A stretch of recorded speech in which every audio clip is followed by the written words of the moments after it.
Break ನಂತರ ಸುಹಾಸಿನಿ ಕಾರ್ಯಕ್ರಮಕ್ಕೆ ಮತ್ತೆ ಸ್ವಾಗತ. ಈಗ ಕಾಲರ್ ರೆಡಿ ಇದ್ದಾರೆ, ರವಿ ಅಂತ ಗುಜರಾತ್ ಇಂದ ಕರೆ ಮಾಡಿದ್ದಾರೆ. ರವಿ ಅವರೇ ಹೇಳಿ, ಏನು ಸಮಸ್ಯೆ ಇದೆ? ನಮಸ್ಕಾರ ಮೇಡಮ್. ನಮಸ್ಕಾರ ಸರ್, ಮಾತಾಡಿ ಸರ್, ಡಾಕ್ಟರ್ ಇದ್ದಾರೆ, ಮಾತಾಡಿ. ನಮಸ್ಕಾರ, ಮಾತಾಡಿ. ಹೌದು, ಕರೆಕ್ಟ್ ಮಾಡ್ಬೇಕಾದ್ರೆ ಸ್ವಲ್ಪ ಇದು ಗುಜರಾತ್ನಲ್ಲಿ ಮಾಂಸಖಂಡ ತಾಗಿದಂತ ಟಿವಿಯಲ್ಲಿ ತೋರಿಸಿದಲ್ಲ ಸರ್. ಹೌದು, ಮಾಂಸಖಂಡ ಹೊರಗಡೆ ಬಂದಂಗ ಆಗುತ್ತೆ. ಮಾಂಸ ಹೊರಗೆ ಬಂದಂಗ ಆಗ್ತದೆ. ಹೌದು, ಅದಕ್ಕೆ ಏನು ಹೆಂಗೆ? ಅದು ನಾನು ಈಗ ತಾನೇ ಚಿತ್ರದಲ್ಲಿ ತೋರಿಸಿದ್ದೆ. ನಾನು ಆ ಚಿತ್ರದಲ್ಲಿ ತೋರಿಸಿರೋ ಪ್ರಕಾರ ಮಾಂಸಖಂಡಗಳು ಹೊರಗಡೆ ಬರುತ್ತೆ ಅಂದರೆ ಅದು ಮೊಳೆ ರೋಗ. ಮೊಳೆ ರೋಗಕ್ಕೆ ನಾವು ಆ ಥರ ಹೇಳೋದು ನಿಜ. ಅದು ನೋಡಿ, ಇಲ್ಲಿ ಕಾಣುತ್ತೆ, ಇದು ಗುದದ್ವಾರದಲ್ಲಿ ಈ ಗಂಟಿದೆಯಲ್ಲ, ಇದು ಗಂಟು ಆಚೆ ಬರುತ್ತೆ, ಇದು ಹೊರಗಡೆ ಬರುತ್ತೆ. ಮತ್ತು ಹಾಗೆ ನಾವು ಒಳಗಡೆ ನೂಕಬೇಕು. ಅದನ್ನು ನಾವು ಮೊಳೆ ರೋಗ ಅಂತ ಹೇಳ್ತೀವಿ. ಇದು ಸಾಮಾನ್ಯವಾಗಿ ಎಲ್ಲರಲ್ಲೂ ಕಾಣಿಸ್ಕೊಳ್ಳುವಂತಹ ಒಂದು ರೋಗ. ಇದರಲ್ಲಿ ರಕ್ತಸ್ರಾವ ಜಾಸ್ತಿ ಆಗುತ್ತೆ, ಕೆಲವೊಮ್ಮೆ ಉರಿ ನೋವು ಕೂಡ ಬರುತ್ತೆ. ಈ ರಕ್ತಸ್ರಾವ ಇಲ್ಲ ಸರ್. ಹೌದು, ಆದರೆ ನೋಡಿ, ಮೊಳೆ ರೋಗದ ಎಲ್ಲ ರೋಗ ಲಕ್ಷಣ ಒಬ್ಬರಲ್ಲೇ ಇಲ್ಲ ಅಂತಂದ್ರೂ ಆ ಗಂಟಿದೆ ಅಂತಂದಾಗ ಮೊಳೆ ರೋಗ ಇದೆ ಅಂತ.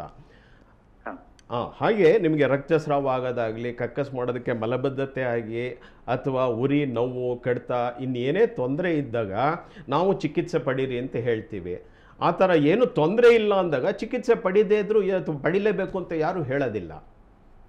ಅರ್ಥ ಐತೆ? ಈಗ ರಕ್ತಸ್ರಾವ ಆಗ್ತಾನೆ ಇರುತ್ತೆ, ಅವರು ಸುಮ್ಮನೆ ಇದ್ದಾಗ ರಕ್ತಹೀನತೆ ಆಗೋಗುತ್ತೆ. ಆಮೇಲೆ ಕೊನೆಗೆ ಬ್ಲಡ್ ಟ್ರಾನ್ಸ್ಫ್ಯೂಷನ್ನು ಮತ್ತು ಕೆಂಪು ಕಣ ಟ್ರಾನ್ಸ್ಫ್ಯೂಷನ್ ತೊಗೊಳ್ಳೋದು ಎಲ್ಲ ಮಾಡಬೇಕಾಗತ್ತೆ. ಇದನ್ನೆಲ್ಲ ತಪ್ಪಿಸ್ಬೇಕು ಅಂತಂದರೆ ನಿಮಗೆ ರೋಗ ಲಕ್ಷಣಗಳು ಕಾಣಿಸ್ತಾ ಇದ್ದಾಗ ತಕ್ಷಣ ನೀವು ನಿಮ್ಮ ಒಂದು ಮನೆ ಡಾಕ್ಟರ್ನ ಮೊದಲು ಭೇಟಿ ಮಾಡಿ. ಅವರು ಹೇಳುವಂತಹ ಸಲಹೆ ಚಿಕಿತ್ಸೆಯನ್ನು ಪಡೆದು ನಂತರ ನೀವು ಸರ್ಜನ್ನ ನೋಡಬೇಕಾಗತ್ತೆ. ಈಗ ಪ್ರಾಕ್ಟಾಲಜಿಸ್ಟ್ಗಳು ಎಲ್ಲ ಕಡೆ ಸಿಗ್ತಾ ಇದ್ದಾರೆ. ಅದರಿಂದ ನೀವು ಪ್ರಾಕ್ಟಾಲಜಿಸ್ಟ್ನ ನೀವು ನೋಡೋದು ಒಳ್ಳೆಯದು. ಪ್ರಾಕ್ಟಾಲಜಿಸ್ಟ್ ಅಂತ ಅಂದರೆ ಈ ಗುದದ್ವಾರ ರೋಗಗಳ ತಜ್ಞರಾಗಿರ್ತಾರೆ ಅಷ್ಟೇ. ಓಕೆ, ಚಿಕಿತ್ಸೆ ಅಂತ ತೆಗೆದುಕೊಳ್ಳೋದಾದ್ರೆ ಇದಕ್ಕೆ ನಾಳಿ ಹುಣ್ಣು ಇರ್ಬೋದು ಅಥವಾ ಪೈಲ್ಸ್ ಇರ್ಬೋದು. ಸೊ ಸರ್ಜರಿನೇ ಒಂದು ಚಿಕಿತ್ಸೆನ, ಬೇರೆ ಏನಾದರೂ ಇದೆಯಾ ಟ್ರೀಟ್ಮೆಂಟ್ಸು ಅಂತ? ಇಲ್ಲ, ಸರ್ಜರಿ ಚಿಕಿತ್ಸೆ ಅಂತ ಒಂದೇ ಒಂದು ಆಗೋದಿಲ್ಲ. ಆದರೆ ಕೆಲವು ಕಾಯಿಲೆಗಳಿಗೆ ಸರ್ಜರಿ ಮಾತ್ರ ಚಿಕಿತ್ಸೆ ಆಗುತ್ತೆ. ಈಗ ಏನಾಗುತ್ತೆ ಅಂತಂದರೆ, ಮೊಳೆ ರೋಗ ಅಥವಾ ಈ ಥರ ಏನಾದರೂ ಬಂತು ಅಂದಾಗ ಅವರು ಸಾಮಾನ್ಯ ಜನ ಏನು ಮಾಡ್ತಾರೆ, ಒಂದು ಮಾತ್ರೆ ಮುಲಾಮು ಇದೇನಾದರೂ ಒಂದು ವಿಚಾರಿಸೋದಕ್ಕೆ ಉಪಯೋಗಿಸೋದಕ್ಕೆ ಶುರು ಮಾಡ್ತಾರೆ. ಆ ಥರ ಉಪಯೋಗಿಸಿದಾಗ ಅದು ಶಮನವಾಗುತ್ತೆ. ಈಗ ನೋಡಿ, ನೂರಾರು ಥರ ಮಾತ್ರೆ ಮುಲಾಮು ಮತ್ತು ಕುಡಿಯೋದಕ್ಕೆ ಔಷಧಿ ಇಂಜೆಕ್ಷನ್ ಎಲ್ಲ ಇದೆ.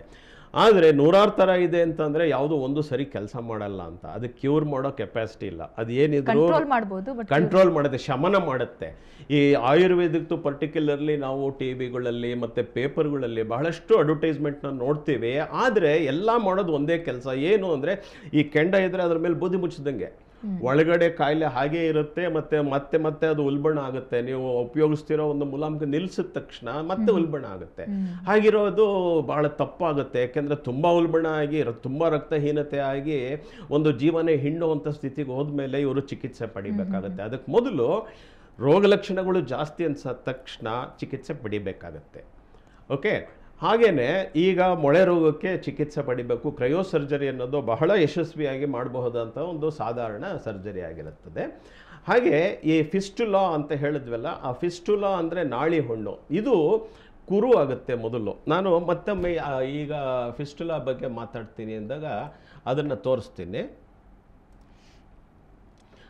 ನೋಡಿ, ಇದು ಫಿಸ್ಟುಲಾ ಅಂತಂದರೆ ಇಲ್ಲಿ ನಾನು ಮತ್ತೆ ಇದನ್ನು ನಿಲ್ಲಿಸಿ ತೋರಿಸ್ತೀನಿ. ಈ ಕುರು ಎದ್ದು ಇಲ್ಲಿ ಸುತ್ತಲೂ ಕುರು ಸೋರೋದಕ್ಕೆ ಶುರುವಾಗಿರುತ್ತೆ, ಕೀವು ಸೋರೋದಕ್ಕೆ ಶುರುವಾಗಿರುತ್ತೆ. ಇದು ಒಂದಲ್ಲ ಎರಡು ಮೂರು ಕಡೆ ನಾವು ಇಲ್ಲಿ ತೋರಿಸಿದ್ದೀವಿ. ಬಟ್ ಇದು ಸುತ್ತಲೂ ಗುದದ್ವಾರ ಸುತ್ತಲೂ ಆವರಿಸ್ಕೊಂಡಿರಬೇಕು ಅನ್ನೋದು ತಾವುಗಳು ಸ್ವಲ್ಪ ಮನಸ್ಸಿನಲ್ಲಿ ಇಟ್ಕೊಂಡು ಯೋಚನೆ ಮಾಡಬೇಕಾಗತ್ತೆ. ಇಲ್ಲಿ ನಾವು 2 ಡೈಮೆನ್ಷನಲ್ಲಿ ತೋರಿಸ್ತಿರೋದ್ರಿಂದ ಪಕ್ಕದಲ್ಲಿ ಎಲ್ಲ ಒಂದೇ ಕಡೆ ತೋರಿಸ್ತಾ ಇದ್ದೀವಿ. ಈ ನಾಳಿ ಹುಣ್ಣು ಇದು ಕಡಿಮೆ ಆದ್ರೂ ಒಳಗಡೆ ನೋಡಿ ಇಲ್ಲಿ ತನಕ ಇರಬಹುದು, ಅಥವಾ ನಿಮಗೆ ಇಷ್ಟೇ ಚಿಕ್ಕದಾಗಿ ಇರ್ಬೋದು. ಈ ಮೂರೂ ಒಂದೇ ಸರಿ ಇರ್ಬೋದು, ಅಥವಾ ಒಂದೇ ಮಾತ್ರ ಬೆಳ್ಕೊಂಡಿರ್ಬೋದು. ಈ ಥರ ಬೆಳ್ಕೊಂಡಿರುವಾಗ ಏನಾಗುತ್ತೆ, ಅದು ಪೂರ್ತಿ ಚಿಕಿತ್ಸೆ ಮಾಡಬೇಕಾಗತ್ತೆ. ಎಲ್ಲೆಲ್ಲಿ ಹೋಗಿದೆ ಬೇರು ಅಥವಾ ಟ್ರ್ಯಾಕ್ ಅಂತ ಹೇಳ್ತೀವಿ, ಆ ಬೇರು ಎಲ್ಲೆಲ್ಲಿ ಹೋಗಿದೆ ಅದು ಪೂರ್ತಿ ತೆಗೆದ್ರೆ ಪೂರ್ತಿ ಚಿಕಿತ್ಸೆ ಆಗುತ್ತೆ. ಕಾಲರ್ ರೆಡಿ ಇದ್ದಾರೆ ಈಗ ಬೆಂಗಳೂರಿಂದ, ಗಿರೀಶ್ ಅಂತ. ಕಾಲರ್ ತೆಗೆದುಕೊಳ್ಳೋಣ. ಗಿರೀಶ್ ಅವರೇ ಹೇಳಿ, ಏನು ಸಮಸ್ಯೆ ಇದೆ? ನಮಸ್ತೆ ಡಾಕ್ಟರ್. ನಮಸ್ಕಾರ, ಹೇಳಿಪ್ಪ. ನನ್ನ ಹೆಸರು ಗಿರೀಶ್ ಅಂತ, ನನಗೆ 30 ಏಜ್. ಹೇಳಿ. ಸರ್, ನನಗೆ ಒಂದು 5 ಇಯರ್ಸ್ ಬಿಫೋರ್ ಇಂದ ನಾನು ಅವಾಗ ಮಲ ಮಾಡ್ಬೇಕಾದ್ರೆ ಸ್ವಲ್ಪ ಬ್ಲಡ್ ಬರ್ತಾ ಇತ್ತು. ಸರಿ. ಸೊ ಇವಾಗ ಏನಾಗುತ್ತೆ ಅಂದ್ರೆ ಈಗ ಆಯುರ್ವೇದದಲ್ಲಿ ಟ್ಯಾಬ್ಲೆಟ್ಸ್ ಎಲ್ಲ ತಗೊಂಡ್ರೆ 15 days 20 days ಅಲ್ಲಿ ಕಡಿಮೆ ಆಗುತ್ತೆ ಅಂತ ಹೇಳ್ತಾರಲ್ಲ. ಹೌದು ಹೌದು. ಯಾಕಂದ್ರೆ ನಮ್ಗೆ ಈ ತರ ಪ್ರಾಬ್ಲಮ್ ಬಂದಾಗ ನಾವು ಪರ್ಟಿಕ್ಯುಲರ್ ಆಗಿ ನಾವು ಚೆಕ್ ಮಾಡಿಸ್ಕೊಂಡು ಈಗ ನಿಮ್ಮಂತ ಈಗ ಎಕ್ಸ್ಪರ್ಟ್ಗಳ ಹತ್ರ ನೋಡ್ಬೇಕಾ ಅಥವಾ ಈ ಟ್ಯಾಬ್ಲೆಟ್ ಎಲ್ಲ ಅಟ್ಲೀಸ್ಟ್ ಕ್ಯೂರ್ ಮಾಡ್ಕೋಬೋದಾ? ತುಂಬ ಒಳ್ಳೆಯ ಪ್ರಶ್ನೆ ಕೇಳಿದ್ದೀರಾ ನೀವು. ನೋಡಿ, ಈಗ ರೋಗ ಲಕ್ಷಣ ಸ್ವಲ್ಪ ಇದೆ ಅಂದಾಗ ನೀವು ಮಾತ್ರೆ ಮುಲಾಮು ಈ ಥರ ಎಲ್ಲ ಉಪಯೋಗಿಸ್ಕೊಳ್ಬೋದು.